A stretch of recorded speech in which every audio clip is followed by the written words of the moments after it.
Hello, everyone, and welcome back to another episode of the Belgian Football Podcast. My name is Ben Jackson, and I'm back to host once again. Scott and Joris are joining me as always. Guys, how are you doing this evening?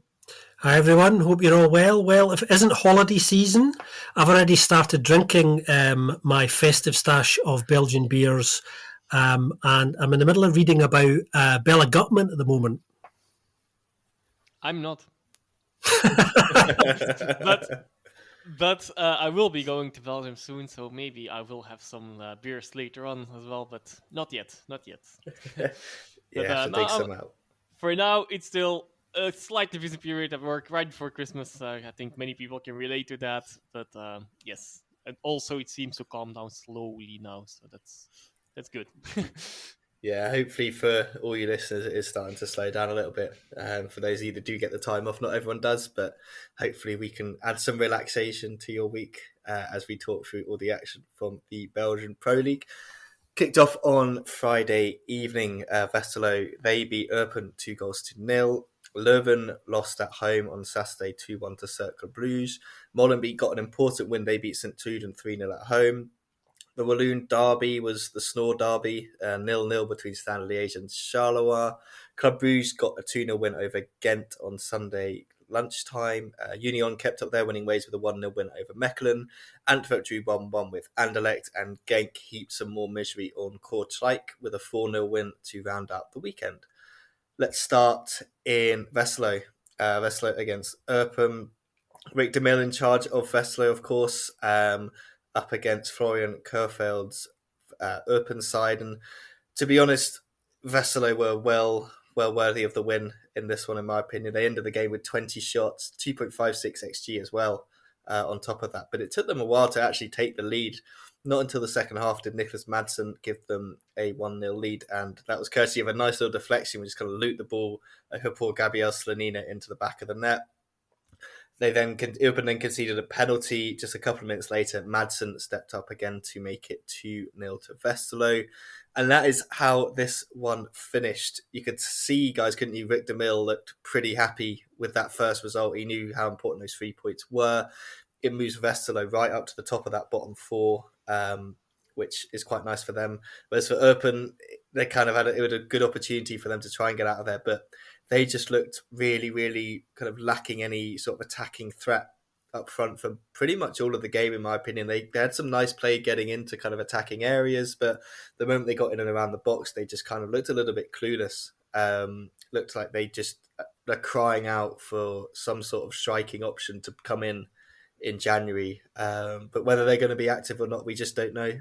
No one really knows what the situation is there with how much funds are going to be available or anything like that. But safe to say, guys, for Westerlo, there probably will be some funds available. Just we know that the owners are willing to spend, although they have spent quite a bit already, so they'd probably want to stick with the squad they've got. But really good start for Rick de Mil. 2-0, nice clean sheet, 2 goals as well, 3 points, and maybe things are starting to look a little bit up for Westerlo. Yeah, well, I think there's a sense that maybe they're turning a corner now. They've had a massive sort of 10 days or so. Obviously, they've had that win over Eupen there at the weekend, and then the previous weekend they beat Kortrijk, and they were 2 massive results that have kind of changed the complexion of things for them. A new T1 comes in, Rick de Mil comes in, looks very happy with himself. Reasonably good fit there, I think. He was close to getting the job last time when Jonas de Rock got it, actually, but missed out to Jonas. And yeah, I think things are looking a little bit more rosy there as well, as they should. Ben's right, deserved winners, really. They're the only side that looked like they were going to score. Eupen have just no killer instinct whatsoever. That's exactly what my notes say here. 1 win in their last 13 now, 10 of those defeats.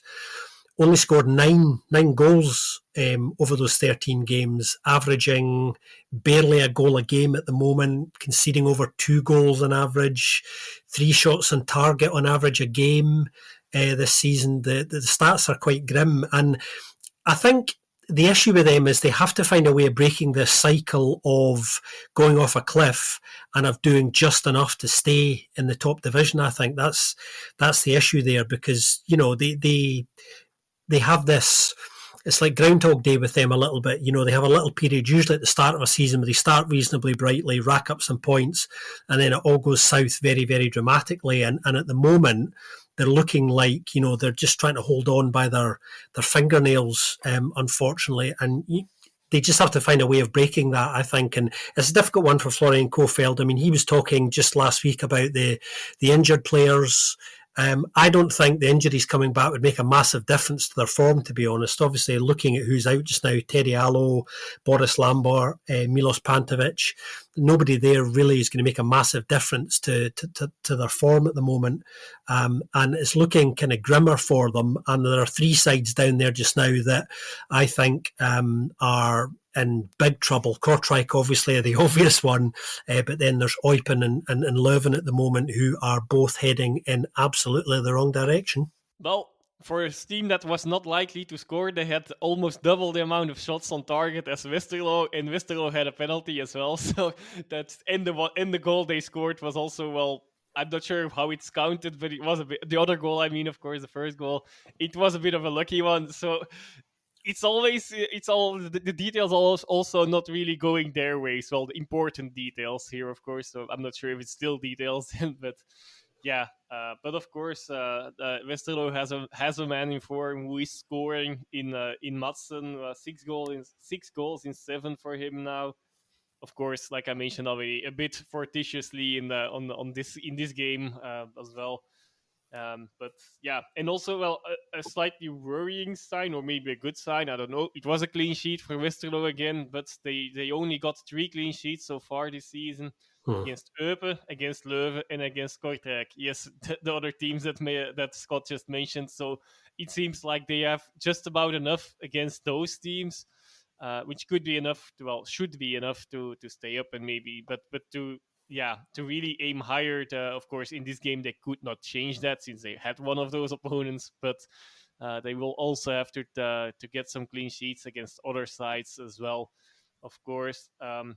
I also felt like the penalty was a soft one. I don't know what your guys' opinion was on that. It was quite soft. Yeah, and then you feel a bit for Kohfeldt, a bit I suppose, but also I had the question already written down. What is the future for him at Eupen before other games happened? By the end of the weekend, nothing much deteriorated more than what they had after this game. And I also heard now or read somewhere now that his position is not really questioned. He's quite safe in his position, then that's a bit off the record even. So I don't think that might be a good sign for him nonetheless. But yeah.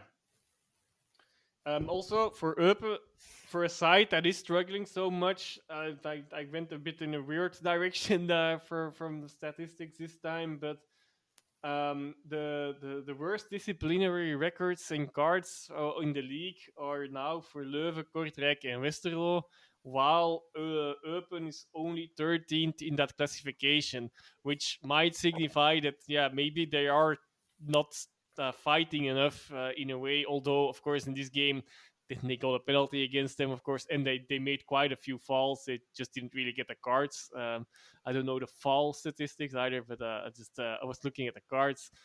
Yeah, but yeah, there might be something in it that they lack a bit of fight. Like we know they actually do like to play a bit more of a passing game, I guess, and a bit more academic than most sides in the bottom of the table. But yeah, maybe they should adapt from that, and that's actually exactly what happened with the other former German manager there, where they also fell off the cliff, but where we're referring to so often now, and I forgot his name now, unfortunately. But that yes, the 2 seasons ago, and it did cost his job in the end. Let's see if Kohfeldt is indeed still well in the saddle, or if things deteriorate even further, if this position is actually questioned.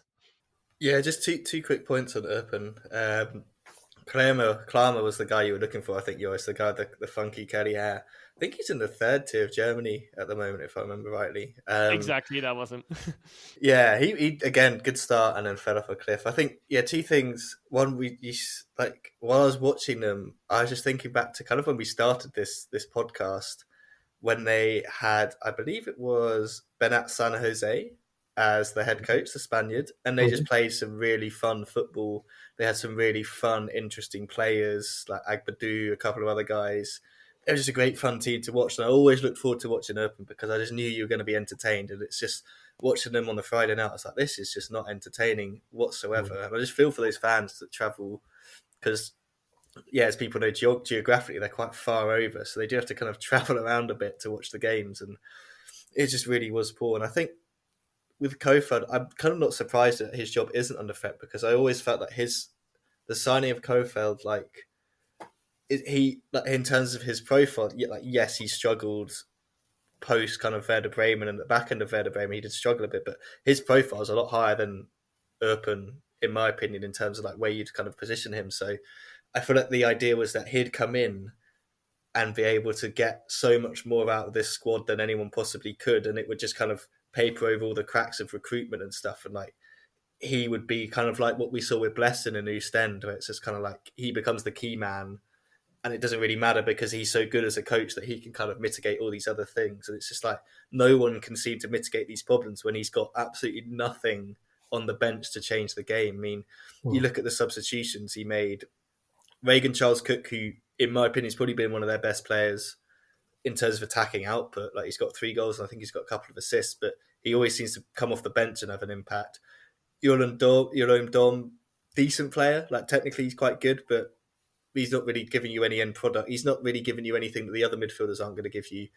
And then Jentel van Ganechten, who's obviously not going to... Like, yes, he scored 2 goals in a game before people raised me on that one, but I don't think he's ever going to score 2 goals again in a game. I'll be very, very shocked. So he's just got nothing. He's got nothing to play with, and that's why I can't...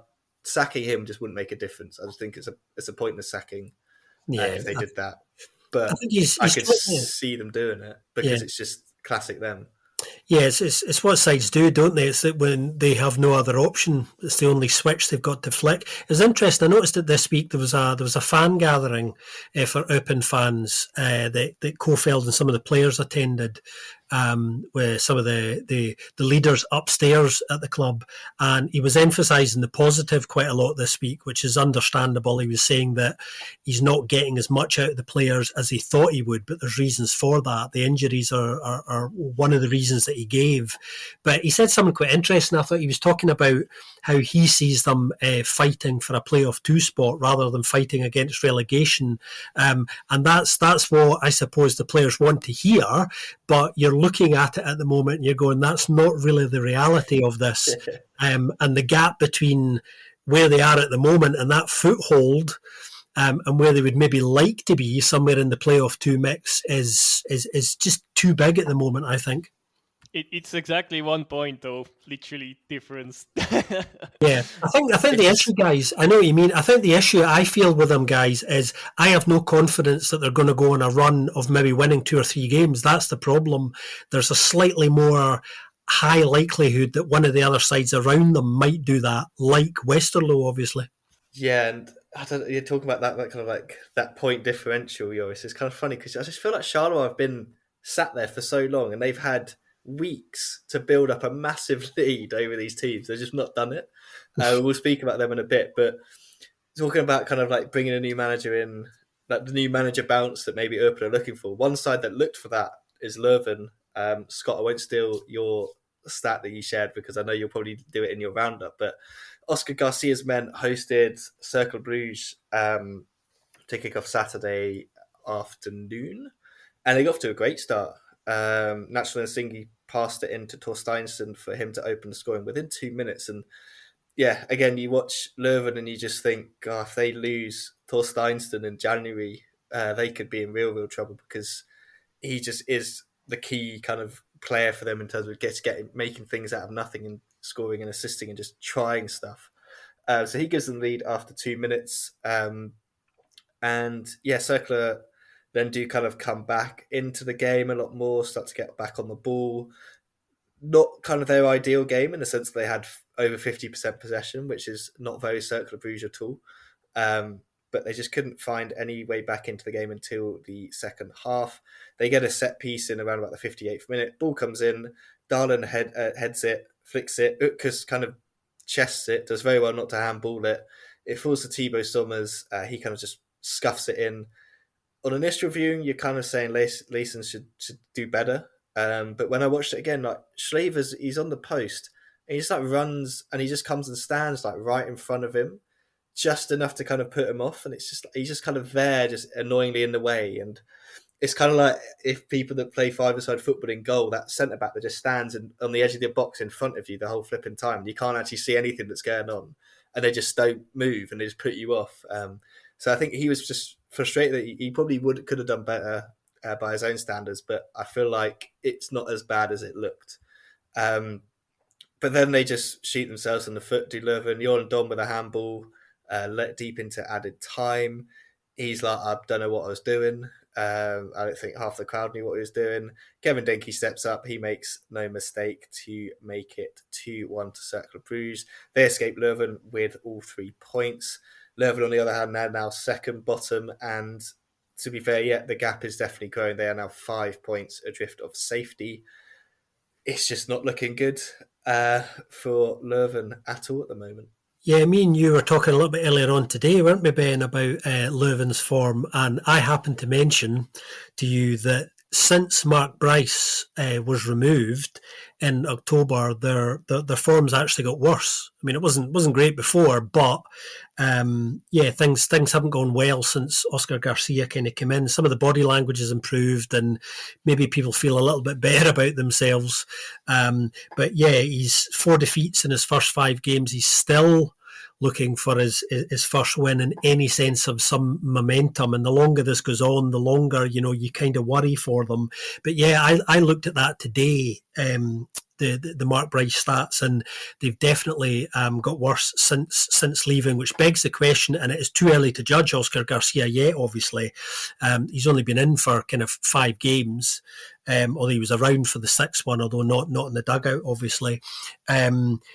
The question is going to get asked over the next 4 or 5 weeks, was that the right decision? And unless results start to turn a little bit in that time, then, people are going to conclude that it wasn't. Admittedly, there's a lot of things going on inside the club around Mark Bryce's situation before he was removed, where things got a little bit toxic in some ways, and they felt they had no choice but to make that decision. But yeah, it's been a difficult start for Oscar Garcia, and this game, they never really looked like getting the points in this one. Cercle, as Ben was saying, not at their best by any stretch, but certainly doing enough to get the win in the end. And Kevin Denke obviously getting another goal, is 14th, 14 and 18 to make him top scorer currently. He's enjoying himself this season. And Cercle have had, a good week or so. They good win here against Leuven, and they'll be licking their lips actually at the prospect of their next game, because they have Kortrijk at home up next. They have some revenge to take there, though, because they're one of the sides that have lost against them. So definitely not to forget that. First victory in Leuven since 2012 for Cercle Brugge as well. And I would say not really deserved, to be honest, unlike what Scott was mentioning here. If the game was over after the first half, they would have nothing to say about it. But Leuven did waste their chances, especially at that time. Didn't take the momentum enough. And Cercle and Denke actually scored twice ultimately to turn it around. Especially that handball in the it was already not about winning the game anymore for Leuven, but that handball must be very, very frustrating for them. At first I thought maybe, he's still a bit in a duel and maybe his fault himself, but like his hand is up so high, you can't really make a case for it anymore. And actually maybe Leuven with this result have saved Kofeld, to come back to that point, with throwing this one away. But like I said, they should have killed the game before the Cercle equalized and became a bit better in the second half. But yeah, that's more or less how the season is going for both sides as well, I guess, summed up in this game. Yeah, definitely. And Leuven face Eupen on Boxing Day. I thought they have to win that game at home as well. There's going to be so much pressure on it, but who knows? I mean, they've got 3 top scorers, all with 3 goals, and one of them's Hamza Mendel, who's a defender, and 2 of those goals of his came in one game. So that kind of, sums up their frustrating situation. Before that Open game, they also played Ghent, actually, on Thursday. So maybe they'll nick something there. Who knows? But we'll see. Let's go to Brussels, where Molenbeek hosted St. Truiden. And it was the Makhtar Gay show. Who'd have predicted that? But he was on it. Actually, technically it was the Senegalese show in this one, because it was just all the Senegalese getting involved. First goal from Gay. I think the assist was from Kamara? I can't quite remember, who played the through ball into him. I thought maybe there's an offside there, but actually he was miles onside. He runs through, puts it past Suzuki to make it 1-0. Suzuki had actually made a couple of decent saves before that as well, and I just felt like Molenbeek looked a little bit more on it, a little bit more kind of like, I just felt that there was this kind of mindset about them that we are going to win this game. Like, we're going to take it upon ourselves to win this game. I thought especially someone like Pierre Duomo in midfield, like, was really trying to run things around, like get himself about to make things happen. So Gay makes it 1-0. His second goal was a fantastic run. I literally, like, trying to remember who was doing what in this game. I just could not work out with the stream I had who was running where, but I could recognise Makhtar Gay, and he finished after a really nice bit of play on the right-hand side. Maybe that was from Pathé Mboup. I think it might have been Pathé Mboup, who'd come on at half-time. He crossed it in, Gay tucks it in. They then spot one of the Molenbeek social media guys behind the goal with his camera out. Gay's like, "Oi, give me that." Takes it off him, and then they start taking selfies and stuff like that. It's great. It's great to see. They kind of, you can see a bit more like kind of the team spirit between a couple of those players from there. Mboup then gets his goal. Lovely cut inside, smashed it past Suzuki. It's going in, but then one of the St. Truiden defenders just makes sure it goes in by heading it into the goal. Gay could have had a hat-trick in this one. There's one opportunity absolutely had to score, but Bruno Godot made a really, really good last-minute save. So, yeah, a good performance for Molenbeek. They were happy for St. Truiden to have most of the ball, but when they had the ball themselves, they made it count for once. Just felt like an important win after that previous defeat. And yeah, Makhtar Gay scoring will be great news for them, because they're so desperate for someone to score without Mikkel Biron, and seeing Gay put the ball in net. And his link-up play with Mboup and a couple of the other guys was really, really great. So fair play to Molenbeek. For St. Truiden, they just never really felt at the races in this one. Yeah, I think that was an important one for Molenbeek. I think that was only their second win in the last 13, something like that. I was saying last week that it was starting to look a little bit grimmer for them.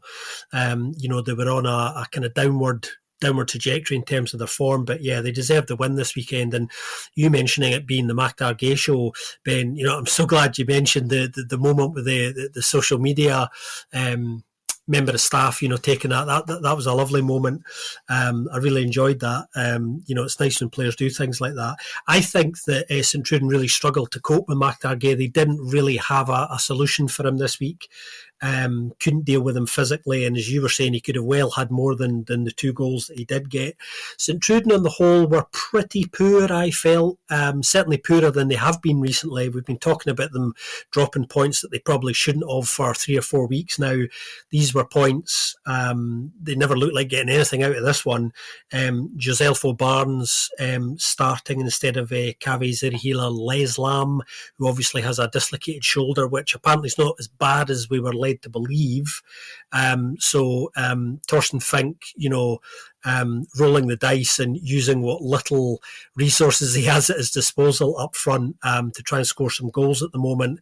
Red alert here. Same question around St. Truiden as there has been for probably a couple of months now. What they're going to do in the next couple of weeks when the window opens, because we know where they need to plug. and it's the goal scoring issue that they really need to deal with, of course. But yeah, Molenbeek will just be happy to get some more points on the board again. They've got Club at home before Christmas, and then Westerlo away. St Truden have a couple of games where they might see their chances of picking up some points being reasonable, important ones for them as well, actually. They've got Charleroi at home and Standard away, and they need to get a decent haul out of those two games before Christmas, because they could conceivably get sucked in as well because of the number of points they're dropping at the moment. Yep, definitely they could. Only one shot on target says it all, I guess, as well, again, for them to make it short. But also, a shout out. Like, there's not that much to say about them, Sint-Truiden in this game, I fear, but a shout out to Robert Jan van Wezenmaal, who got his first start for the club in professional football as well, I believe. There's one Sint-Truiden player, I mentioned him last week, coincidentally as well, Van Helden, who will be a bit frustrated as well. I guess he managed to head one ball away from goal off the line when I think that was still at 0-0. The shot from Duomo in the second half, he also did that, tried to do that at least, but unfortunately this time he couldn't do enough, so the ball went in off his head in the goal for, I think it was for the third goal from Boep. For Molenbeek, a lot of good things this week, of course. But a stat of the whole season that is quite interesting is that all of their goals have come from inside the box now. So still 22 goals. It's not that remarkable. There might be other teams. I didn't look into that too much to come into comparisons, but they definitely do need to score from inside the box. That's good to know for everyone, I suppose. And fourth clean sheet, first win in a month. Only second time this season they scored 3 goals as well. They haven't scored more than 3 either. They could have done it here actually. Also first home win in 3 months' time. So the home fans got something to cheer for after a long wait as well. Only their third home win of the season as well, anyway. So definitely a much needed win for them in many respects. Yeah, no, definitely. And read a lot of stuff about how they're planning a nice little clear out in January as well. They're going to try and kick out a couple of players who have just kind of just there, really. There's a Bolivian forward who, Joffre, I think he is. He's been at Palace, Botafogo, and now Molenbeek. So you can see the links. You can see the system with which he's been in. He's 24 and he's played 135 minutes of professional football in his whole career. Not played for Molenbeek, didn't play for Palace. Mental, really. Wow. The bloke needs to go back to Bolivia and play for football. I think just go get your career going, man. Like, no point wasting away in Europe when you clearly must be a decent enough footballer if you've been within these systems. So fingers crossed he gets a move. Because I just read that, I was just like really depressed by it. Because I was just like, this is it's just seeing players like not having a career is just quite sad. Like, who is that goalkeeper that played for Newcastle? Was it Steve Harper that everyone celebrated about him being on the bench all the time? I was like, he's wasted his career. Like yes, he played for his boyhood club, but he just did what we all did, which is basically sitting in the stands. Always find it funny when you see keepers that are more than happy to sit on the bench, because I just find it a bit weird. Anyway, perhaps people that wishes they weren't in the stands this weekend were Standard Liège fans and Charleroi fans. They got to do some nice tifos and all that sort of stuff, but that was pretty much the only excitement in this game. But I think it might have been Sasha Tavolieri or someone on Twitter summed up by basically saying Wilfred Kanga didn't even have a shot, and he's standard striker. Like, no shots from him. I think there was only about 1 shot on target for Standard. Charleroi had 2. And basically, the game, nothing really happened until, I think it was in the second half, deep in the second half, actually. Isaac Mbenza comes off the bench, and suddenly he's through on goal just out of nowhere. And all he's got to do is put it past Bodart. or I think he could have squared it to someone that was running through as well. And it's just the most tame shot, which basically summed up the game, in my opinion. It was a really, really poor effort from him. Finished 0-0, just a little bit of nothing. Jules van Kleinput came back again, and I thought it was, I don't know, it's just the irony that Knezovic goes down injured and you bring on Van Kleinput, and I'm like, he's more likely to just go down injured anyway, like coming on. Like the poor bloke's made of absolute glass at the moment. But it was good to see him come back and actually last 43 minutes. But yeah, not much to write home about for this one. And it's like I was just saying earlier when Joris brought it off about kind of these points gaps between the bottom sides. Like Charleroi just are not building the buffer that they really should have been building. And I think the squad on paper should be good enough to build, but it's just not happening at the moment. And it's going to be really interesting to see what they do in January. Because they could easily be sucked in and just find themselves relegated if they don't kind of back their ideas up, I guess. Yeah, well, me and Joris last week were talking about how it's getting very, very tight down at the bottom, and Ben's just kind of underlined that there. On Charleroi, actually, they're only scoring on average just a goal a game, just. So they're not even really above that, and that's pretty poor when you look at some of the players in that squad. As Ben was saying, they're just not performing anywhere near like their potential. Ben is also right in that the pre-match tifo and entertainment was by far the best thing that happened in the Walloon Derby this weekend. Some colour, some noise, some energy, some entertainment and some action. Unfortunately, I saw all of this game, and that will be 90 plus minutes that I don't get back. I felt that they could have played all night and just not scored, which is a shame because there's always a reasonably big build-up to these big derbies, especially these big regional derbies, which we're all interested in. And this one, unfortunately, just fell sadly very, very flat, as some of these fixtures have done recently. Looking at their schedules coming up, they've both got some really important games coming up even before the end of the year. Charleroi have got St Truiden away and Mechelen at home next. And if they can get some points there, they'll relieve the pressure a little bit, because obviously Mechelen are still in trouble recent weeks, actually. We'll get to talking about them shortly, but they really are getting sucked in a bit here again. Standard have got Mechelen away and St Truiden at home, funnily enough. The reverse fixtures there.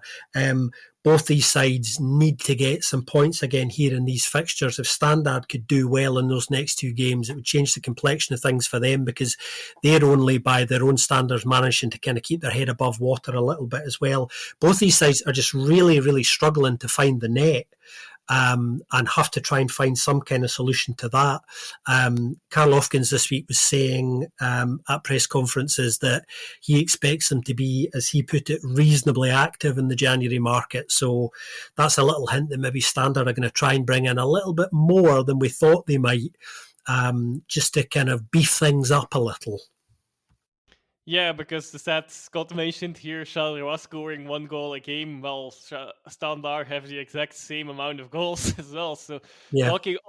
talking about another home crowd that hasn't seen that much fun this season. Okay, they had a few good results against the top sides again, but basically all their goals came in those games as well. They've got 8 goals scored and 7 against only as well. So there's, even with 8 goals scored only at home, they still managed to get a positive goal difference. But yeah, that's 15 goals in 9 games that you see. So for the entertainment, you actually, at least on the pitch, you do not really need to go to Sclessin this season. So yeah. You just go for the tifos, guys, and then you leave. You know, I mean, until the entertainment factor improves, then, unfortunately, that is the only reason to go at the moment. Yeah, and I would leave early as well, because there was quite a lot of trouble actually after the game with the fans as well again. So actually you don't go there, maybe even this season, maybe temporarily. But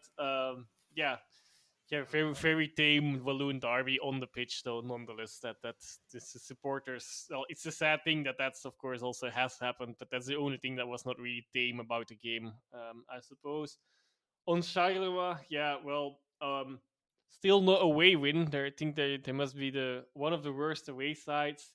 They got 3 points away from home, and all of those have been 0-0s. So that's underlining some of the issues Scott mentioned here again as well. So that's this. With this point, they actually do get out of the relegation zone for a little while, but indeed, is it enough? They maybe could have taken some more out of this game. They probably will feel like it as well.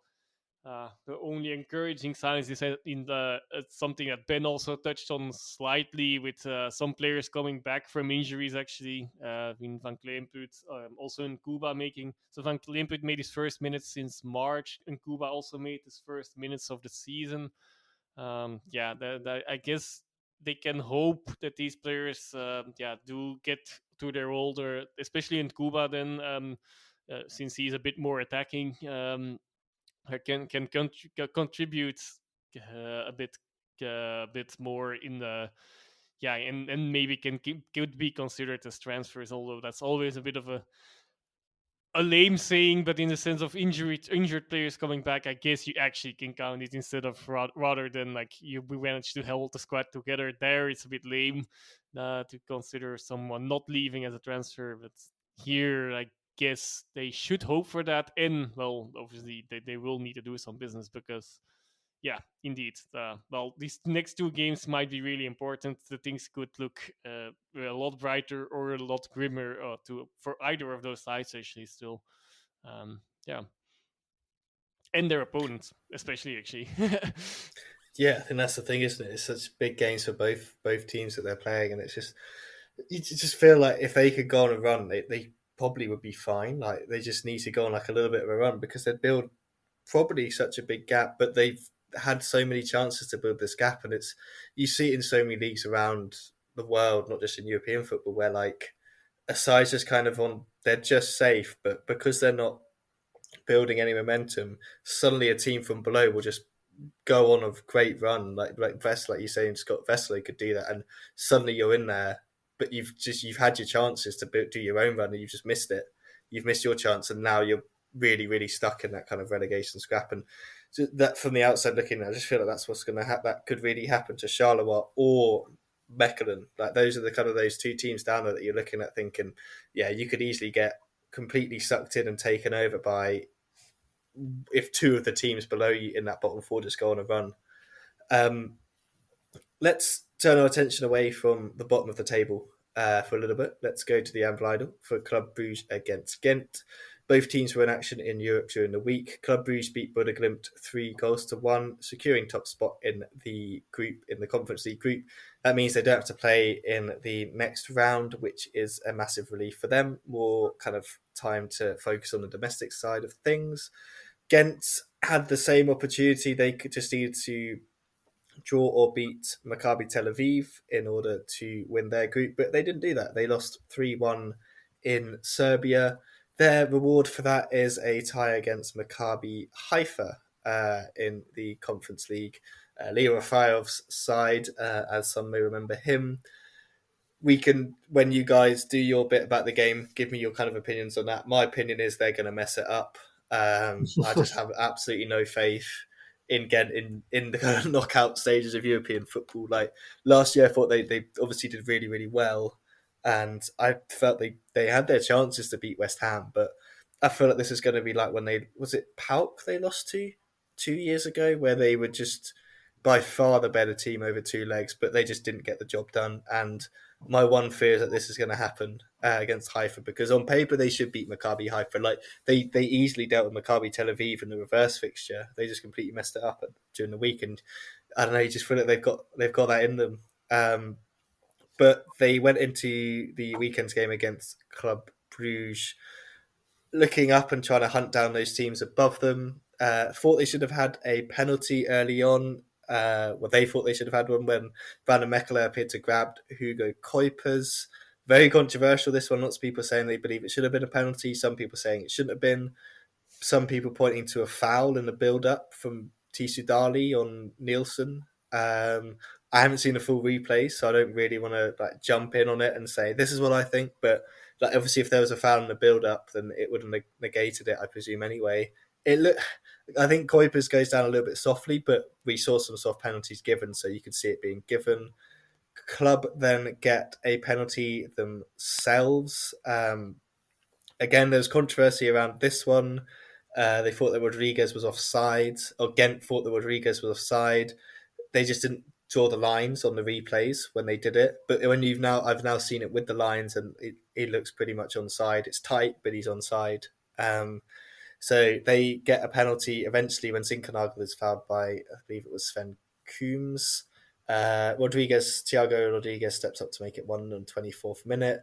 They then get another penalty when Kandus just punches the ball away in the box to try and deny them a goal, gets himself sent off, just seems a little bit stupid to kind of shoot your team in the foot like that when they're already 1-0 down. It's kind of like, well, you could still come back from 2-0 down. Like, you've got the firepower on your side, but with 10 men, it's always going to be a lot harder.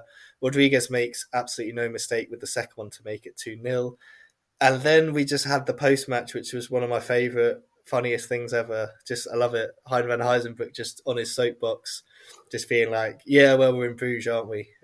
Basically. And it reminded me, if people have watched the Neil Warnock kind of documentary from his Sheffield United days, where he's in, I think they're playing Millwall, and they're just not getting any calls. And he's just like, it's because we're in London. It's because we're in London. Like, we're in London, aren't we? And I was like, this is Heinz thing. He's like, we're in Bruges. We're not going to get the calls here. We're in Bruges. Quite funny. And then he obviously this week wins the Goethals Award for the best Belgian coach. And then Franken says, I think we need to VAR it to him, which was just, I love that.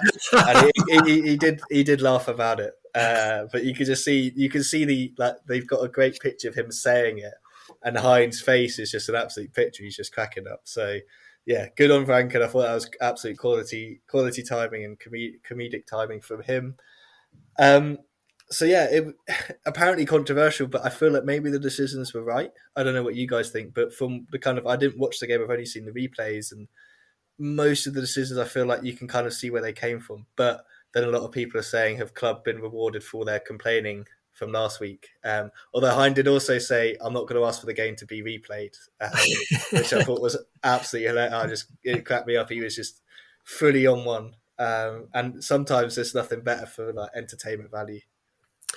Yeah, well, Big Hein had a lot to say about the refereeing in this game, which was no surprise to anybody, really. He'd been talking about it a lot in the build-up to the game as well. He'd been hinting that, they weren't expecting to get a lot of decisions because they were going to Bruges. So he'd laid the groundwork for the game not perhaps going the way that he would have wanted. I would much rather he'd spent a little bit of time this week after the game addressing why his side were actually so poor. I thought they were really poor this weekend. Again, I thought they were soft, in fact. That's the word I would use. Club bullied them in all the right ways. I think physically they dominated them, and there was a lot of kind of soft intimidation on their part, that's for sure anyway, which just kind of did the trick. And you kind of expect a little bit better from Ghent if they know they're going into a den like that one. So that was a little bit disappointing to kind of see that it was a reasonably one-sided affair. Don't get me wrong, Ghent had some chances, particularly in the second half, where they really had to have a goal because they were really up against it by then, but they weren't able to kind of take any of those chances. Club, we've talked about how their form is generally improving, undefeated in their last 10 now across all competitions, scoring 20 in those 10 games and conceding only 3. So, we've talked about how the defence is improving. Offensively, they're sharpening up a little bit as well. So Ronny Deila will definitely be having a reasonably happy Christmas, I suspect. Thiago, 2 goals here. He's got 6 in his last 5 now in all competitions. And I said a number of weeks ago, I think I might have said it twice, guys, that I would start Ferran Jutgla every day of the week ahead of Igor Thiago. And Thiago's obviously heard me and pulled his socks up because he's not only getting better, but he's producing the goods at the moment. So I take my hat off to him, and I do literally have a hat that I could take off, Igor, because I'll let you all into a little secret. I did actually get a rather nice hat as a Christmas present. I haven't got it yet, but I know it's coming, so this is no joke, and I'll maybe show it to you. I'll maybe show it to you at some point. But sure enough, yeah, all the plaudits to Thiago this week. Candusu Ben mentioned with the red card. That is the daftest red card you will see in ages. He thought that as well because, it was one of those moments where, he wanted the ground to just open up and swallow him up when he got the red, which was, inevitably coming. Absolute madness. And as Ben was saying, just take the chance that, they're going to miss the opportunity because you get a red card, you get a penalty, you're a man down and 2 goals down, and, the game is over in an instant. Whereas if Ben was, his point is exactly right. Stay on the pitch. You've still got a chance, when everybody's on the pitch. It was unfortunate. And yeah, the silver lining here for Ghent is a very personal one for Big Hein, as Ben was saying. Everything went wrong on the pitch, but off it, he came away with another gong this week, his second Goethals award since 2015 when Ghent lifted the title, of course. Yeah, that red card, never gonna, that ball was also just, it was really not going in anyway, so that makes it even worse. It's like, it looked like, at least. You can't really 100% say that, but the trajectory really looked like it would fly out anyway. Yeah, that's fly wide. Yeah, that's unfortunate, extra unfortunate. Yeah, it's slightly similar to the Vas against Kortrijk earlier in the season, but there, yeah, you can really say it was a reflex and like a millisecond reaction, but here there was a bit more time to think about the action. Well, that didn't happen enough, clearly in this case. Yeah, and that definitely kills the game. Second loss of the season for Ghent as well. They do not like to go to Bruges. The first one was also there and was also 2-0, if I'm not mistaken, against Cercle. So yeah, that's also a positive, of course. It's only their second loss of the season. But yeah, and no penalty saves this time for Roof. Maybe can do start well.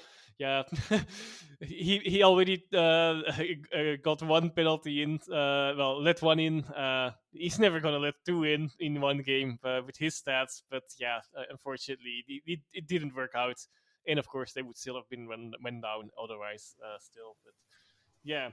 The other things I already wanted to mention, I also actually mentioned the quite clear ones for Club Brugge. Another clean sheet. Scott touched on their form.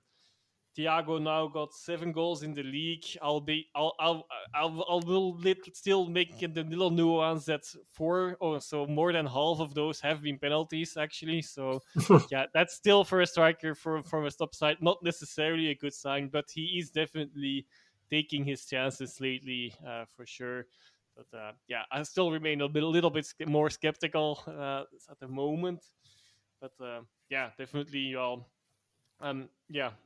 four shots on targets against 2 shots on target. Actually, it doesn't really tell the story of the game, but in a way, it still does. Yeah, it's funny, isn't it? I mean, it definitely wasn't much of a Battle of Flanders, and hopefully when they meet again quite soon, because they're due to play each other, of course, in the Cup in mid-January, hopefully that'll be more of a genuine battle. Yeah, no, definitely. I mean, Ghent will still have, potentially still have Gift Orban because he's not going to the Africa Cup of Nations. Although, I don't know if you guys saw the provisional Nigeria squad, but Emmanuel Dennis is on there. He's played 8 games for Istanbul Başakşehir this season. He scored no goals. Ahmed Musa is on there. He's played 3 games for Sivasspor and he scored 1 goal. It's like, yes, Orban's had a pretty rough season, but at least he's scoring. Like, these guys aren't even scoring. Like, I don't know if those guys make the final thing. I think if Musa makes the final squad, there will probably be riots in Nigeria over this because they are just. I think so many of their fans are sick of the sight of Ahmed Musa in Super Eagles teams. But Onyedika's there; he could potentially be going. So Club Brugge maybe without him for the Africa Cup of Nations and the return leg. One player who, I mean, if he's not there, there should be serious questions within the Algerian setup is Mohamed Amoura. During the week, Union faced off against Liverpool, and you could tell he was well up for that game. Him and Cameron Puertas were absolutely fantastic. They ran out 2-1 winners over a very, very young Liverpool side. That still doesn't do it justice as to how many changes Jurgen Klopp made to this team for that game. But you still have to win. You still have to beat the side that's in front of you. Union managed to do that. They finished third in their Europa League group, which means they dropped down to the Conference League, and they will face Eintracht Frankfurt, which just to me it looked like the worst draw they could have possibly got out of all the teams that were available. Frankfurt, obviously, they've done well in Europe in recent years. Very, very good team. Very, very good kind of fan base and atmosphere there. But it's Union Saint-Gilloise, and every time you count them out, they show you that you're completely wrong. So I'm going to count them out because I know that they're going to win. They'll prove me wrong. I'm sure of it. I'm hoping for it. But back to domestic action, they were up against Club Mechelen at the Stade Joseph Marian on Sunday evening or afternoon. Not the most dominant of games, I guess, from Union. Actually, quite even. Union did have 24 shots, 8 on target. Mechelen 15 shots and 8 on target. So they had the chances to get themselves into this game. Only goal came from Lapoussin. He took a shot from outside the box. Kind of like was dipping before Kook. He pushes it to the side, but not too far enough to the side. Mohamed Amour's diving header makes it 1-0. I've watched it a couple of times just to kind of see, like, right, is this just bad goalkeeping, or is there also some defensive issues there? And there's definitely some defensive issues because Amour just is able to run straight through. No one follows him. No one expects that Kook is probably going to, he's going to push the shot somewhere. Like, he's not going to catch this shot from Lapoussin. He'll just kind of turn and watch him like, oh, good save, mate. Amour is there, puts it in, makes it 1-0. That's basically the game for Union. I believe that's 12 league goals for Amour in 13 games now. He's well on the heels of Kevin Denke for top scorer, and he's played 5 less games, I think it is. So, yeah, you would say Union might be concerned about him leaving in January for the Africa Cup of Nations, but then they've got still Dennis Eckhart to come, regain some fitness and stuff off the bench. So they'll probably be fine knowing them. And yeah, he definitely deserves a call up to the Algeria squad because he has just been fantastic since he's signing, and he's just really, really annoying, I think, if you're a defender, because he's quick. He wants to run at you. He wants to kind of put pressure on you. Sometimes a little bit kind of his finishing, despite him scoring so many goals, sometimes his finishing isn't as good as it can be. But at the end of the day, he's putting the ball in the net, and Union have just found another absolute stud out of nowhere. Yeah, well, it turns out Mohamed Amoura does the leaping salmon as well as everything else in his natural game. That was a fun goal to see, that one. Ben's right, lots of people at fault here. Kook didn't necessarily parry that as well as he could have, and the defence is very static there, but all credit to Mohamed Amoura. Up went the salmon and in it went straight away. Absolutely relentless. I didn't think that Union were at their best this weekend, but they certainly did enough to win the game. Interesting to hear Besnik Hazi afterwards talking about how he felt his side did just enough probably to get a point. When you look at some of the chances they created in the second half, that's probably true. But if you don't take your chances, then it's not really an argument you can make. And that is the essence of Mechelen's problem at the moment. We know for a few weeks now, well, longer than a few weeks, probably a few months certainly, they've just been very blunt, particularly up top. The side is unbalanced. We know there's some important injuries there, but that side, yeah, they're unbalanced and they're really struggling to score. They're scoreless in their last 3, and in fact, their last 3 goals came in one game, and that was against Kortrijk. And if we're being honest, that's not really saying very much because of who that is. They're actually one of the biggest underperformers in terms of their overall XG, and we know that's not an exact science, but when you look at the XG science on Mechelen's numbers, they're actually about 6 or 7 goals short of where they should be, and that's potentially another 6 or 7 points on the board for them. So Besnik he's obviously identified what the problem is there. He will be absolutely desperate for that transfer window to open, along with Tim Matthijs, technical director at Mechelen, so that they can bring some bodies in and just kind of bolster that squad, because if they don't, they really are, as we were alluding to earlier, in danger again of really getting sucked into this. And there's a real possibility that I think there might be a side in that mix down at the bottom who might unexpectedly fall or at the final hurdle because of how tight it is getting there. So they need to do something, reasonably dramatic in January, I think, because there are lots of numbers not going in the right direction for them again. And even some of the players there who we know have goals in their locker aren't really producing anything at the moment. And all of the tinkering that Besnik is doing isn't really making much of a difference for them. Looking at their fixtures coming up, Mechelen have got Standard at home and Charleroi away, which just underlines how tight it is down at the bottom. They, like those other sides, need to get something out of those. Union have Eupen away, which they'll be licking their lips about, and then there's a rather tasty game on Boxing Day where they go to the Jan Breidel to play Club. Definitely one of the fixtures of that game day, for sure. Yeah, indeed. Mechelen maybe had the chance. Well, they definitely had the chances to at least score, whether they would have won the game or taken something from the game is still a different story. But they really did miss their chances they definitely had. But it also felt a bit like Union didn't really need to do more than they just did. Of course, if you're unlucky and a ball falls wrong at the wrong timing and it's too late to react, that could cost you points here. But they just didn't need to, and this time they play. When it runs out nicely, I guess you can say a casual win for them. But the fine. The fine margins again, of course. But yeah, they're again on track. 3 league wins in a row already, plus a club win, plus the win in the Europa League against Liverpool. Yeah, definitely. Yeah, that's 5 wins in a row again. In between, there was only a draw in the league.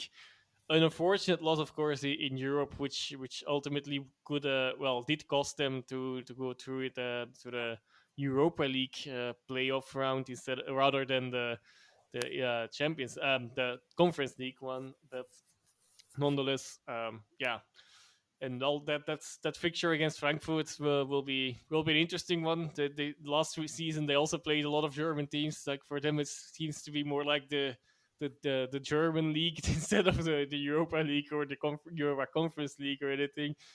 This season, to be honest, it's not that often yet, of course, but nonetheless. But another main takeaway is, of course, they're extending their lead in the league now to 8 points. So they're 8 points clear at the top. That's starting to look like a big gap at this stage of the season. Of course, doesn't need to say anything yet, but it's better to be 8 ahead than not to be 8 ahead, I guess. Yeah, I'll definitely take a nice 8-point gap over not having an 8-point gap. And I just wanted to, quickly pick up on something you said, Scott, about obviously Mechelen's struggles at the top of the pitch. And it's just so weird, isn't it? Because for years, that's not been an issue for them. It's been the other end. But this year, it seems a weird thing to say, but of all the teams with a negative goal difference, theirs is the least bad. And that's actually quite a few teams. That's basically half the league. They basically would be in the top 8 in terms of I think they have the 8th best defense in the league in terms of goal difference. Like they've got a -6, and then a couple of other teams are in the 7s, 10s, and then Kortrijk in the -27, which is just horrendous. So it's kind of like they're not as bad defensive they've been in past years, but they just can't now score the goals. It's like they just can't put these two things together. And I'm sure a lot of Mechelen fans would prefer to go back to kind of the fun Franken kind of attack ball that was just so entertaining to watch, rather than this kind of we can't score and we're probably going to concede, but we're not conceding as many as we used to. So definitely work to be done for them in January. And I think for Union, they've come out and said we're not selling anyone in January. We're keeping this squad together. I mean, if someone comes in and the valuations hit, they'll probably be like, well, actually, fine. But at the moment, their plan is to very much keep the squad together, maybe add a couple of pieces if they want to, but I think they're quite happy with the core of what they've got, which, you can see why when they're 8 points ahead and playing as they are at the moment. And as Joris said, winning casually when they can. Let's go to Antwerp against Anderlecht. Lots of the chat before this game is about Mr. Kasper Schmeichel. I think I mentioned a couple of weeks ago, like, he doesn't look as mobile as he used to. Carl Hofkins went one further and just told his team to put it in the corner, and he won't get there. Which is like, it's so Sunday league. It's just beautiful. Like, it's one of those things, like, you turn up on a Sunday afternoon, you look at the massive keeper with a hangover smoking a cigarette by the side of the goal, and you're like, lads, just stick it in the corner because he's not going to get there. But then to see someone say that about a Premier League winner, the son of one of the greatest goalkeepers that's ever played, was just so funny. And Brian Reamer came out and was like, it's really disrespectful, blah, blah. Casper came out and was like, I don't care. I really don't care. It was great. It was so funny. So, yeah, all eyes basically on Kasper Schmeichel. And then Jean Boutet was like, but what about me? What about me, guys? No one's talking about me. So in the first couple of minutes, he decided to just drop the ball, throw it back over his head, just completely miss it from a cross in. Tierney then just whips in to head it in. He said he can't believe he scored with his head. He's like, I don't think I'm ever going to score with my head again. And to be fair, like, I hadn't actually seen the goal when I saw him talking. I was like, oh, maybe he like scored a really nice header. And then I saw it. I was like, oh, to be fair, like, it wasn't like you were competing with anyone for the header. To be fair, Christmas to him, came early. Oh, very early. It was a beautiful gift from Jean Boutet for Leone. And Boutet was just like, you could just see, he was just that classic moment of where someone just loses concentration. You can actually see him lose concentration and think about, right, when I get this, I'm going to throw it out there, I'm going to kick it out there. Forgets he's got to catch the ball. So yeah, lesson for all those young goalkeepers out there, just keep concentrating. Yeah, and then this game I found it quite entertaining. Antwerp obviously coming off there, finally getting some points in the Champions League with a 3-2 win over Barcelona. That was a great game. Really, really fun watch. And it just made the question of where was that kind of, you just wanted that intensity throughout the whole kind of European campaign from Antwerp. But I know me and Scott, we spoke about it, that they'll learn lessons from this Champions League. And I feel like this is going to be, that game was the perfect kind of, right, we've learned now, this is how we have to approach the Champions League in every single match. They had a lot of kind of chances in this one, especially kind of near the end of the first half, and they just completely dominated the second half for me, Antwerp. They just were all over Anderlecht. Anderlecht, a couple of chances early in the second half on the counter, but didn't take them, and then it was just kind of handball style. Antwerp parked outside the Anderlecht box, just trying to find their way in. And Anderlecht, to be fair to them, defending really well in and around their box. I think they weren't kind of pressing too high and pushing too much when Antwerp had it on the edge. But the moment it came into the box, your Vertonghen, your De Bast, your Sardella as well, like putting their bodies on the line for the cause, basically. Schmeichel made a couple of saves. They weren't in the corner. I can say I was checking to see if they'd be in the corner. Nothing in the corner for him to have to deal with. Time winding down, it's like maybe Anderlecht are going to hold on to this one. But Van Bommel's chucked on George Elenikena at this point, the man that kind of rescued them at the midweek, and he did it again. Duque, again, he had a really good game against Barcelona, just completely leaves Augustinsson for dead. Ball into the box. Alderweireld just completely hits it or heads it, whatever he's trying to do with it. But Elekena is there at the back post to tuck it in. Not sure we can blame Schmeichel for this. I don't think that'd be quite fair on him. Maybe he could have been there quicker, but I mean, it's point blank range. I did see some newspaper kind of articles being like, has Kasper Schmeichel won any games for Anderlecht yet? So it feels like the Hufkins stuff and now this, it's like he's coming under a bit of pressure.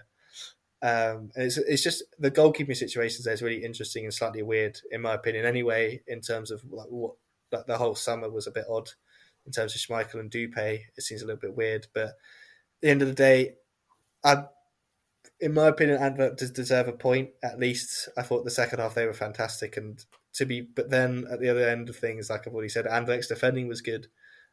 So yeah, really, really fun game, really enjoyable game, great atmosphere. A lot better than the Walloon derby that we had to watch the previous evening. Yeah, well, this was undoubtedly the best game of the weekend. I thought we actually had some entertainment and some action. There's a lot of games this weekend that were a bit flat. ranging downwards to non-existent. But this was a good game, actually, pretty entertaining. I'm glad Ben mentioned Anderlecht's defending, because I've noted down here really good defending, hard-fought point, compact in brackets. I thought the defending was excellent. I thought Augustinsson had a pretty decent game.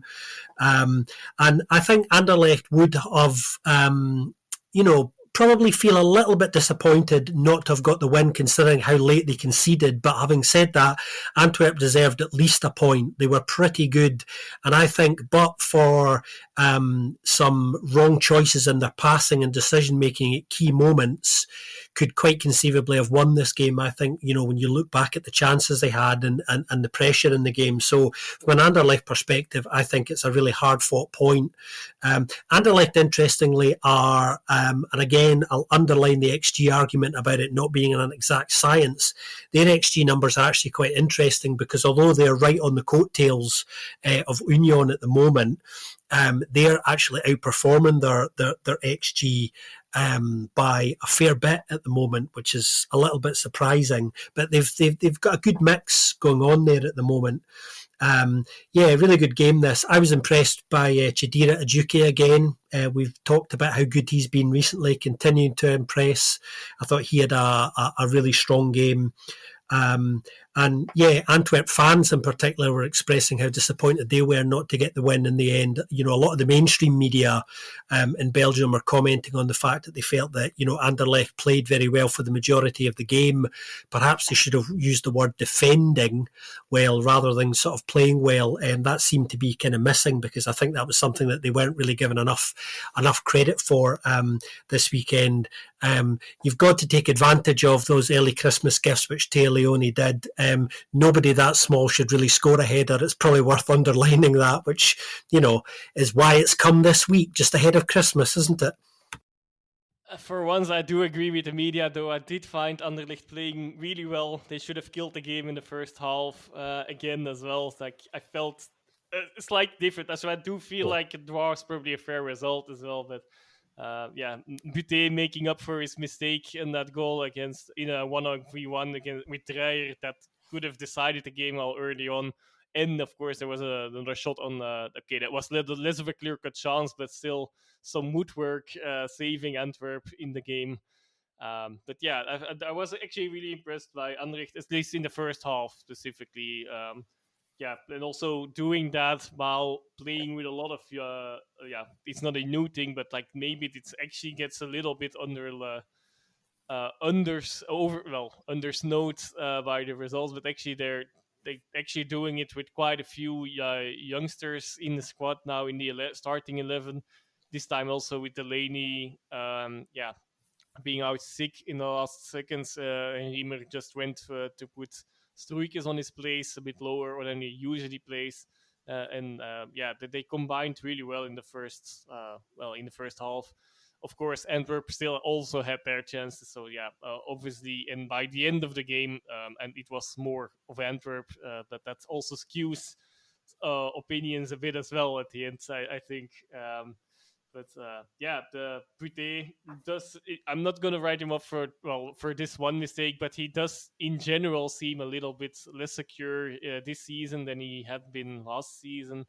It's not the first time he made some terrible mistake this season, and last season I don't really recall one.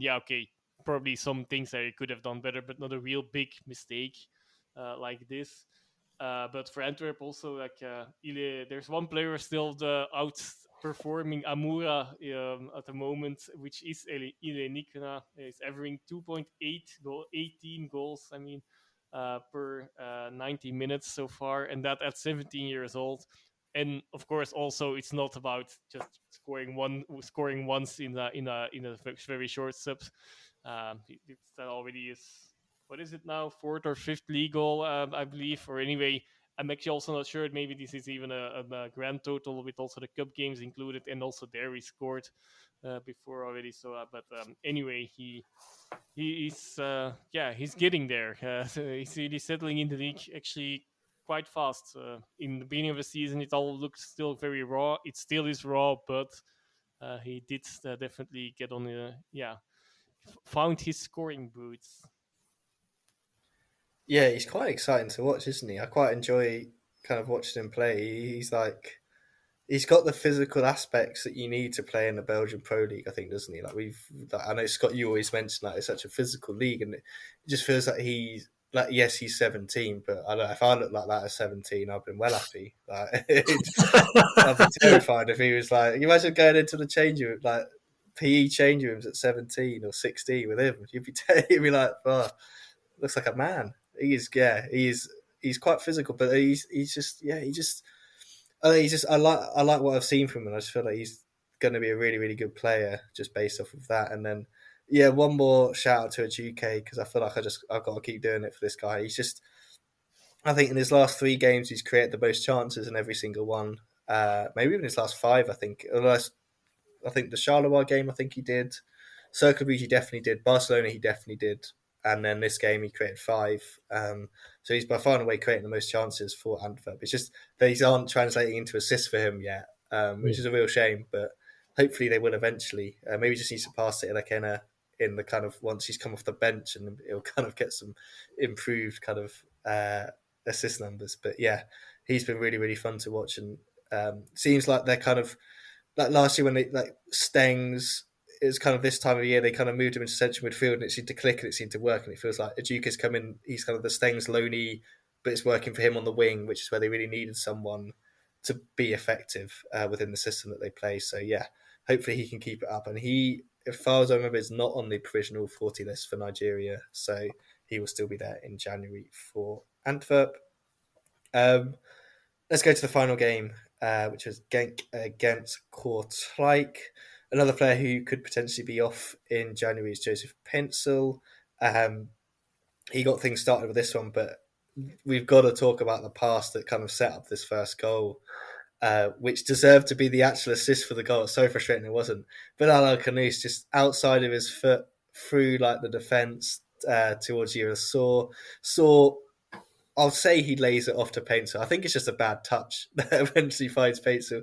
Paintsel shoots, terrible shot, just straight out of Tom Vandenberg. But the ball comes back, Paintsel follows up and tucks it in to make it 1-0. Into the second half we go, and clearance from, I believe it was Radovanovic, falls straight to Hosowski, doesn't even take a touch, just pings it straight through to Urasor, who's running through. He tucks it home to make it 2-0. Paintsel then makes it 3. Heenan then scores from the spot to make it 4.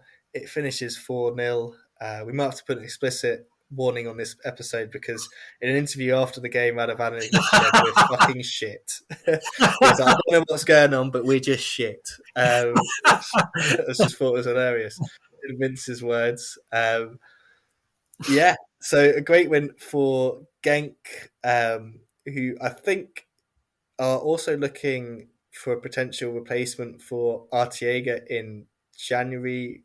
They think because Kiembe is probably going to be off to AFCON as well with the Congo, so with the DRC. So they may be looking for another left back. They might be quite active then, but they need to line up the replacement before they can sell Artiega. So there's lots of different moving parts going on there. But Joris, would you describe this one as another casual win? A casual win for your boys after massive disappointment in Europe. I forgot to mention that. I'll quickly mention it now. Genk needed to win and they needed results to go their way. They managed to do their bit. They beat Kukaliki 2-0 at home.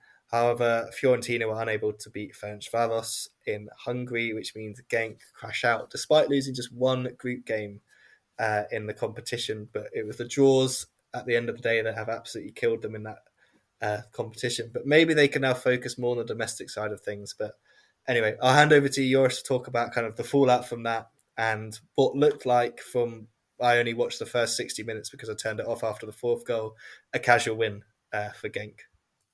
Yeah, it definitely was. Not really much to say about this game. I guess Kortrijk it's not the first battering they've taken this season either, and also not the worst one even, which is the worrying sign for them, to be honest. But yeah, this game, after 5 minutes, it was actually already quite clear. 2 minutes, maybe even, there were a few big chances. Genk should have scored already earlier. The only thing that you can remark is that indeed they should have killed the game in the first half already. But okay, if you do it in the 15 minutes afterwards, I'm not going to complain either. But yeah, And about Europe, well, that the other result was anyway the game between Ferencvaros and Fiorentina was always going to be a draw. I did have literally 0% hope that it would be differently, because especially since it was in Fiorentina in first place, and which is like the logical order was a bit respected there, and then so ultimately it's the draws in, of course, a little bit, of course, in that sense, then the schedule, the drawing schedule, that's cost Genk there. It could I have been can definitely. I can confirm to everybody, we should tell everybody this, shouldn't we, that what Joris was saying about that result that his side needed not going to happen was in fact what he said before the game. He said he had absolutely no belief that that was going to happen at all, and he was proved right. That's one correct prediction this week. Yes, probably the only one. But although, well, I think I also would have predicted Genk winning against Kortrijk here, though, to be honest, even despite the form. But yeah, it actually is the first time this season that Genk have won 3 games in a row, including that final game in Europe. That is, of course, but nonetheless, hopefully they're on a good track now. But with the caveat, of course, it was against Eupen and Kortrijk in the league, and against Kukareci, the also already defeated side in Europe. So also games they should win, but they have failed a bit to do so in recent weeks and months. So it's good that they did this, and now they're at least in a good position before their upcoming fixtures. The first one against Anderlecht this weekend, and on Boxing Day at home against Antwerp as well. So to take on these sides who at the moment are placed higher than them in the table still, but only a few of the few sides that are higher, and at least they're in a bit. They made up some points with winning those 2 games to a lot of those teams actually already. So let's hope. I hope at least that they can continue on that track. And let's see how it goes with everything. Yeah, and that's the left back. We'll see what happens there. I don't expect much action in January, but that would be apparently a position where something could move. That wait and see, I suppose. Is there anything else? Yeah, I really like. Ben already told was waxing lyrical about pass from El Canoes already. I also just want to stress it's not the only time that this happened. And like that, I know it comes back still sometimes, his lack of statistics, but it's not only up to him, sadly. So of He's course getting the better goal. all the time, by the way. I think he's getting better all the time and just doesn't seem to get nearly enough credit, I don't think. Some people are aware of him, but, sometimes it's just little moments in games, I think, Joris, where there's just one or two passes that are better than 20 other passes by another player in a game. Real talent. Yeah, exactly. Yeah, and of course, it's also still the thing, of course, yeah. Also a bit because Henk probably not probably underperforming a bit this season. If he can carry the side indeed to a bit higher still, then there's still room for that, of course. But I'm already a bit afraid for the Afcon, because he will most definitely also be there, and we'll have to see what happens with the Henk side there, then, of course. But okay. The squad is also, at least in quantity, is filled. So we'll see what happens there in this. Yeah, all in all, I don't know how many games that would be. It also potentially would be, of course, but the few games that they would be missing, how bad that would be for the side. But I think we can just talk about Genk here, because not because I like to do that, but just Kortrijk were just there really is nothing much to say about them here. They were very bad, underlining how bad their season is going. One shot on target, maybe that's one stat to mention as well, and that was not a difficult one either, if I recall right. So still looking more grim for a still managerless. Well, okay, caretaker manager Pala, of course, but of our third side. Apart from that, managerless Kortrijk side, and I'm not sure who they will be convincing with performances like this. Yeah, well, they've got they're winless in 8 now in the league, aren't they, guys? Only 4 goals in those last 8 games. Some other numbers just to underline their predicament. Average goals per match, 0.7. Average goals conceded this season per match, 2.2. Average shots on target just touches 3. And they've now got the worst defence as well. After this weekend, they've leapfrogged Eupen for having the worst defence. So they're in miracle territory now. Yeah, no, and it comes after good friend Glenda Bock and his magic coat did that interview talking about everything that was going on there, which I thought was fascinating and hilarious at the same time. He said the practice fields are so bad. They used to joke about who was going to let the cows back in at the end of the training sessions. He then said they went 14 days without any hot water. So the players couldn't shower. And you're just like, the stink. Oh, the stench must have been horrible. Like 30 blokes who've just done some training, sweating and not able to have a shower. He said him and the local guy to go and try and fix it up. And then interestingly, I noticed, I haven't seen if there was a reason given, maybe you guys know, but no Kadri this week. And he had some words to say about him as well, about how he didn't see him as a captain. So obviously he took the captaincy away, gave it to Charles Silva. That then didn't go down well with Kadri. This is all what Glenda Bock said, by the way. This is just kind of, I'm just repeating what he said. That apparently didn't go down well with Kadri's kind of entourage, as they're always known these days. Because basically he'd been given the captaincy to keep him at the club. Like everyone knew that was the case. It was the most obvious thing in the world. But De Bock basically said, kind of like he was the last one at training and he's the first one to leave, was kind of his saying. And it's just, you can kind of see why the situation is as it is. It must just be like, it'd be a fascinating place, I think, to go and spend a week watching them train and just seeing like what is actually going on there, because it's just so bizarre and quite depressing for them. But yeah, if you haven't read it, go read Radovanovic's interview, because he doesn't mince his word about the predicament they're in. And he said he basically has no idea how they're going to get out of it. And when a player's saying that, you just feel like if that's the kind of the mentality of one of your kind of more experienced players, it's just like, well, that's just going to seep through all the rest of them. There's a lot of young players there who are probably just like, this is not what I signed up for when I decided I wanted to become a professional footballer. So, yeah, another side that should be active in January, but probably won't be because the owner doesn't care.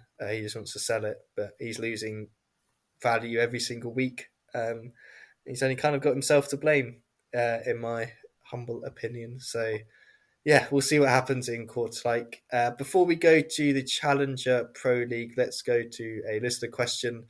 It's from one of our long-time listeners, Matt J. Ball. Thank you very much, Matt, for getting in touch. He says, my mate who is a Chelsea fan would like to know how I've called him Gabriel Slonina, is doing at Eupen. Obviously, it's a team that's shipping goals for fun, but how is he doing individually? Scott, I believe you went and looked up some stats on this one. So, yeah, go for it. Yeah, well, I went away and kind of looked at his basic numbers. I think on the whole, he's actually doing okay.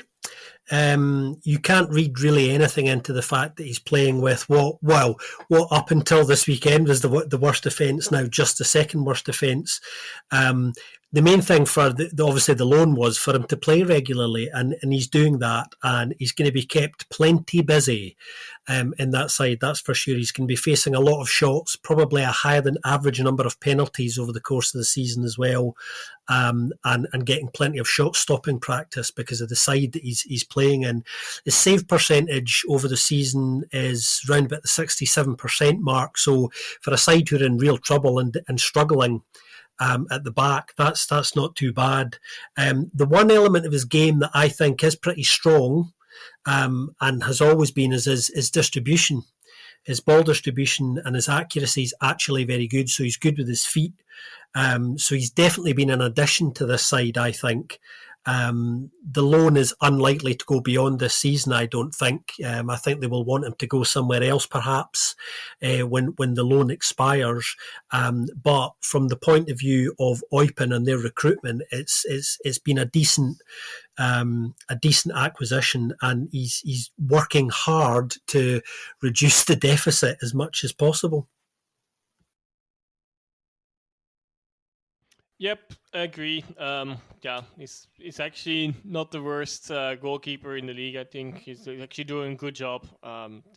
Is it enough? Yeah, of course he has had his moments. He had a few moments where he could have done better. Last week was one against Chink, for example, and actually that's the main one that jumps into mind. But before, earlier in the season also, but not more than any other goalkeeper has for like a goalkeeper of his age. What is he, 19 indeed? Yeah, that's it's understandable that this happens, even if it happens a little more, which is not the case than with other keepers, as we saw this weekend as well. More experienced and more established keepers in the league also still make some mistakes sometimes. It happens to all of them, but I think he's doing a decent enough job. The step to Chelsea is, of course, always a big question. It's a very big step, but I think he's definitely learning a lot in this season. So I think from Chelsea's point of view, this is work, and his person, for every party involved, it's actually not a good deal so far, I would still say. Regardless of where the team itself is standing in the league, it's definitely not his fault. Yeah, I mean, getting into that Chelsea, you could just become one of their perennial loan players. Like Lucas Piazon was there for he must have been there for 2 decades, I swear. That bloke just kept getting loaned out. Loads of them did, actually. Who's the other one? There was an American centre back. Basically, Reading used to get loads of these guys on loan. Matt Miazga, that's the one. He was there for years as well. Never had a chance of getting in the first team, but got to go on loan to lots of places. So I guess it's a fun situation to be in. And to be fair to Slanino, I think we've also got to remember that there was that kind of period of, I think it must have been 3 or 4 weeks, where Bruno Pacius was trying to do his very best to make sure they were the worst defence in the league by just doing everything in his power to mess up and just put the poor guy under pressure. So he'll definitely come out of this with some kind of a good level of experience. And I think going to a club like Eupen as well, like a very kind of, in terms of fan base and structure and all that, like a small club within the Pro League, and then having to go to places like Liège, Brussels, Bruges, like he gets to go to all these kind of stadiums where there will be a bit more of a raucous atmosphere, more so than he'd ever probably have in England. Quite, like, honestly, let's be honest, like a couple of the grounds you go to in England just aren't that intimidating compared to somewhere like Schlesien. So yeah, it's definitely going to be a good experience for him, and I think it will definitely do him well. Whether he ends up being the number one at Chelsea or not, he'll definitely come out the better of it. Let's dive into the Challenger Pro League, which is where Eupen might be next season. So Chelsea definitely won't be loaning him back to them if that's the case. Scott, over to you for another week in the old CPL. Yeah, well, we've reached CPL Matchday 16. If you didn't see the results this weekend, quick roundup for you. Dender and RFC Liège drew 0-0. Zulte Waregem managed to get a last gasp win against Serang and win 2-1 with 2 very late goals, actually. Patro Eisden won convincingly 4-0 against Club Next. Anderlecht Futures and Oostende finished goalless. Beveren won 2-1 against Jong Genk. Frank Baran lost 3-1 at home to Beerschot. Denza got another last gasp winner. They beat SL16 2-1, and Lommel got their first win in 8, winning 3-0 against Liège. So in terms of the overall picture, Zulte are back top, but only on goal difference from Beerschot. Denza are up to third now after winning 4 of their last 5 and are now 3 points off an automatic promotion spot. So they're really kind of cruising up the rear, unnoticed really somewhat at the moment. Patro Eisden, they're up to 4th. They've won 4 of their last 6. And one of the informed sides at the moment that nobody's really talking about is Beveren. They're up to 6th, which is their best position this season. into promotion qualification contention for the first time. Only 6 points off an automatic spot at the moment. They're undefeated in their last 8, winning 6 of them. So the leadership at Beveren holding firm and keeping Wim de Decker seems to be starting to turn a corner for them at the moment. We don't know whether that's going to turn into anything magnificent at the end of the season. We'll have to wait and see, but I take my hat off. I was doing it earlier to Igor Tiago. I'm doing it to the leadership at Beveren now, because we, much like a lot of Beveren fans, did say that we felt that maybe it was time for a change, because things were starting to look a little bit toxic for them after that awful start to the season. But they seem to be kind of, getting their house in order now. Top scorer is still Adriano Bertoncini, by the way, guys. He's still on 11 goals. I just wanted to give, actually, a big shout out this week to, we'll drop down a further division into the first amateur division. Lokeren, who Belgian football fans will know, of course, went bankrupt way back in 2020, reformed, started way down at the bottom of the pyramid, are now on course. They're cruising towards their second successive promotion. Their form recently has been sensational. Check these figures out. So they've just reached the end of the first round of fixtures in the First National. Lokeren are top of the table, undefeated in 17 games, winning 15 of those, drawing 2, 47 out of 51 points, winning their last 12 games. Absolutely exceptional stuff from the East Flemish club, who, as I was saying there, are cruising towards back-to-back promotions and very much look like they'll be playing Challenger Pro League football next season.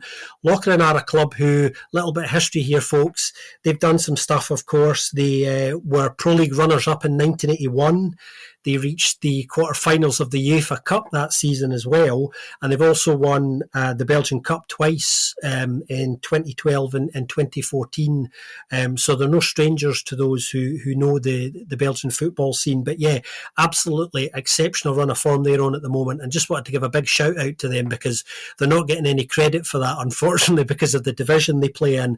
And also a little shout out to the team below them in second, RAL, who are also undefeated. The form they're on at the moment isn't too different to Lokeren, so both of them absolutely cruising at the moment. Yeah, some incredible numbers for Lokeren there. That is just absolutely ridiculous.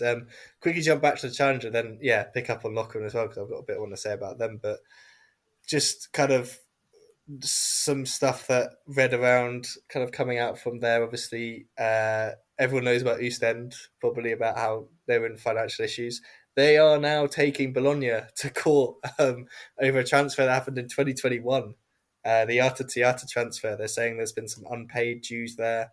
The statement was quite kind of like funny in the sense of they're like, we sold you this player and then you've gone on to make millions out of him, and you're fourth in Serie A, you can pay us the money you owe us. And I don't know, I just feel like the timing of it's quite kind of fitting, I guess, because they're so desperate, they need some money. I feel like there's someone that's been kind of in the background looking for all the old transfer deals that they've done, just being like, where can we find some money from that? Where can we make sure that, like, someone must have missed a payment somewhere?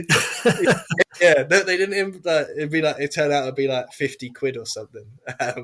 But no, hopefully it does get resolved. But it just made me think, like, yeah, they've just been like, right, we need to find some money from somewhere. Let's do that. Another kind of one of just checking out, like, we spoke about it at the end of last season.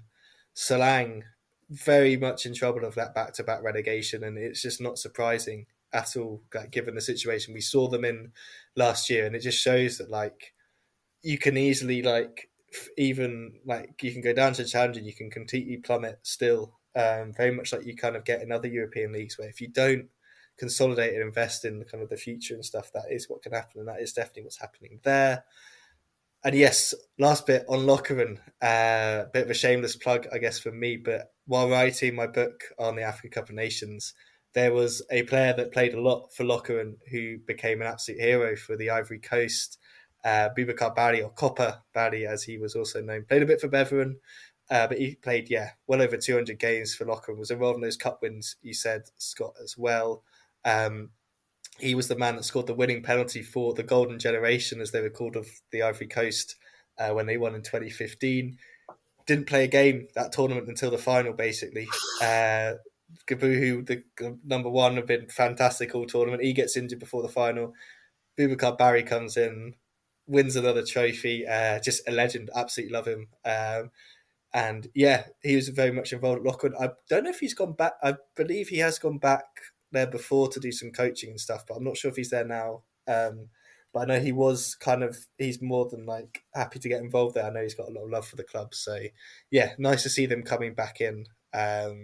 Hopefully to the Challenger next season. To circle back to the Challenger Pro League, his son, Kais Barry, is playing for Anderlecht Futures now and has made 17 minutes in the Challenger Pro League this season so far. He's a big talent in the Anderlecht Academy as well. To also circle back to stay in the Pro League, then to Scott giving the taking his head off for Wim de Dekker. Much like with Thiago, I will nuance a bit here because I don't think they will. Well, if you look at the result, yes, but I don't think they will really say things are really going well when they easily could have lost the game against Young Genk this weekend. That it's Young Genk like a bit of the issue they had the all season are missing some efficiency up front at times, and they didn't manage to do enough in this game to pull it over the line either. That's just nuancing a bit there. To be honest, I have to admit I do not know how it was in previous weeks for Beveren, but if this would be a game that I can lean it on, like they're not there yet, but it's good for them. They're at least getting some points. Yeah, they're on a nice little run at the moment for sure, and at the end of the season, if they get into the top two, they'll just look back at that game, won't they? And be like, yeah, that's some 3 points. I'm thinking maybe in the new year, guys, we'll have to introduce a section that's like, who is Scott taking his hat off to this week? Like Scott's hat off of the week. Scott, you can just pick someone and we'll get you different hats every week that you can kind of like take off to everyone. If you're really lucky, guys, if you're very, very lucky, I might actually wear it for a recording one week. I'm expecting big things. I do like to move that hat away then a little bit later in the episode. Like generally, that's something I tend to do. I think maybe, I don't know, if you want to help get behind the fund for Scott's various hats, time to plug our Buy Us a Coffee or Buy Me a Coffee, I believe it is, isn't it? So we've set up a Buy Me a Coffee account, donation account, whatever you call these things. Thanks so much to everyone that's donated to it already. It's been just fantastic. It's so like kind of humbling to see all the support we've had and how much you guys do enjoy the podcast.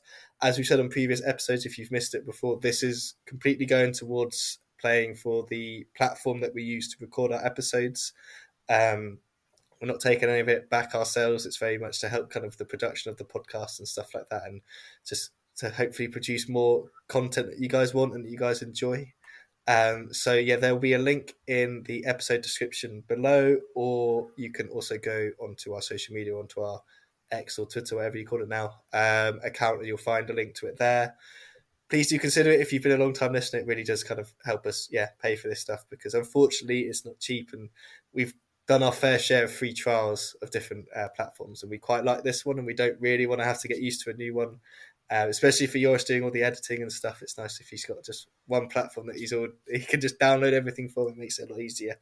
That's a plug for Buy Me a Coffee. Anything else, guys, before we wrap up this episode? I think we've covered more than enough, which is just as well, because we're going to be taking a little festive break, aren't we, guys? Yep, like Scott mentioned here, like most likely, no, actually, we won't be there next week, unfortunately, for you guys, for our listeners, but we will be back sooner than you think. Absolutely, we're going to take a little bit of time off over the Christmas period, and then we'll be back once the league resumes in January as well. In the meantime, if you do have any questions though, please do feel free to send them over. We'll either answer them in the next episode, or we'll just answer them straight up depending on how you send them. And as always, if you've enjoyed this episode and the podcast this year, please do leave us a review on your podcast app of choice.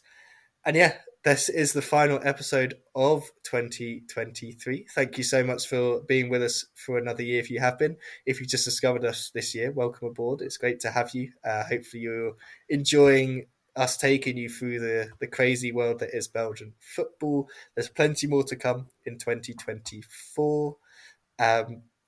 Yeah, have a safe and enjoyable festive time if you do celebrate that. If not, any time off you have, just enjoy it. And we'll speak to you very soon on another episode of the Belgian Football Podcast.